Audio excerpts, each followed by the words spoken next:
এই অংশটুকু যুবক যুবতীরা খুব ভালো করে শুনেন। দিনী বোন যাদের বয়স হায়েজ হয়ে গেছে, যাদের হায়েজ হয়েছে, এখান থেকে শুরু করে সবাই যারা বালেগ হয়েছে আমরা ছেলেরা সবাই ভালো করে কথাটা শুনেন।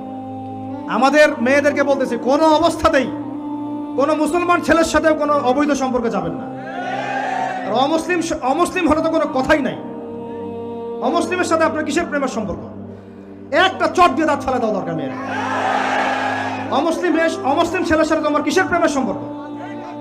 পরে যখন এই ছেলেগুলো তোমাকে নিয়ে রেপ করে রাখবে তখন তোমার আক্কেল হবে? তখন তোমাদের হুঁশ ফিরবে? তখন এসে আমাদের কাছে মেসেজ করতেছে, আমার এই সমস্যা হয়েছে, আমাকে এখন আমি কি করব বলেন। আমাদের ওয়াইফদের কাছে মেসেজ করে, এরকম এরকম হয়েছে আমার সাথে, আমরা কি করব বলেন। তো তোমাকে কে যাইতে বলছো এই ছেলের কাছে?